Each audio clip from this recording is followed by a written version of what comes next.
तो Marvel zombies में हमने देखा था कि अगर मार्वल के सुपर हीरो ज़ॉम्बी बन जाएं तो क्या होगा। लेकिन क्या तुम्हें पता है कि डीसी ने भी कुछ ऐसा ही किया है। बस डिफरेंस इतना है कि डीसी ने सोचा कि ज़ॉम्बीज थोड़े पुराने हो गए, चलो लोगों को उनकी स्क्रीन देखकर ही इन्फेक्ट कर देते हैं। और इसी आइडिया से आती है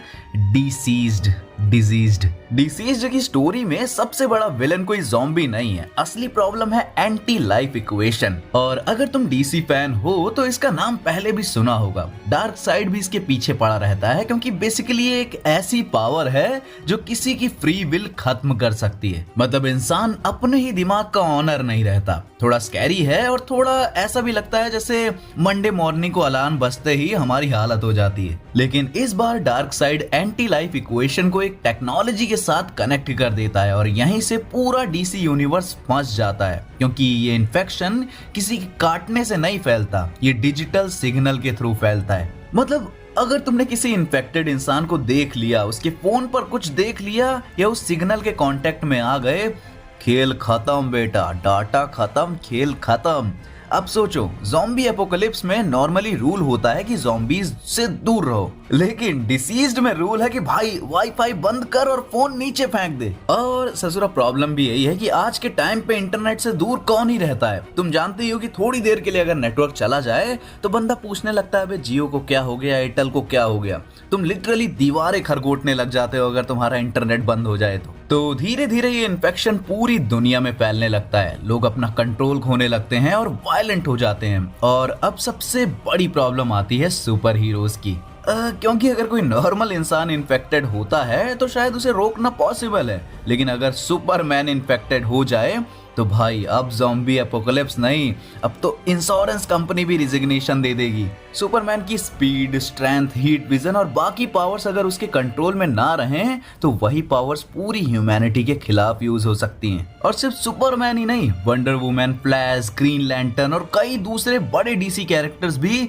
इस नाइटमेयर में फंस जाते हैं। अब जस्टिस लीग के सामने सबसे डिफिकल्ट सिचुएशन है। उन्हें दुनिया को बचाना है, लेकिन प्रॉब्लम ये है कि दुनिया को बचाने वाले लोग ही इन्फेक्टेड हो चुके हैं। और यही डिसीज्ड का सबसे इंटरेस्टिंग पार्ट है, क्योंकि यहाँ तुम्हें सिर्फ मॉन्स्टर से फाइट नहीं दिखती, कई बार हीरोज को अपने ही दोस्तों और अपने ही टीममेट्स के अगेंस्ट लड़ना पड़ता है। इमेजिन करो, बैटमैन के सामने सुपरमैन खड़ा है, लेकिन सुपरमैन अब सुपरमैन नहीं रहा। बैटमैन को पता है कि उसे रोकना पड़ेगा, लेकिन वो उसका दोस्त भी तो है। यानी एक तरफ पूरी ह्यूमैनिटी और दूसरी तरफ तुम्हारा सबसे अच्छा दोस्त। डीसी ने यहाँ सिर्फ एक्शन नहीं रखा, इमोशनल डैमेज भी फ्री में दे दिया। और इन्फेक्शन को रोकने के लिए हीरोज को टेक्नोलॉजी से दूर रहना पड़ता है। इंटरनेट बंद, कम्युनिकेशन बंद, स्क्रीन से डिस्टेंस। बेसिकली डिसीज्ड के बाद सबसे वैल्यूएबल चीज बन गई थी एक ऐसी जगह जहाँ वाईफाई ना हो। लेकिन स्टोरी यहीं खत्म नहीं होती। डिसीज्ड की अलग अलग स्टोरीज में हमें पता चलता है कि हर कैरेक्टर इस एपोकलिप्स को अलग तरीके से हैंडल करता है। कोई लोगों को बचाने की कोशिश करता है, कोई सैक्रिफाइस करता है, और कुछ कैरेक्टर्स अपने लव्ड वंस को बचाने के लिए ऐसे डिसीजंस लेते हैं जो नॉर्मली वो कभी नहीं लेते।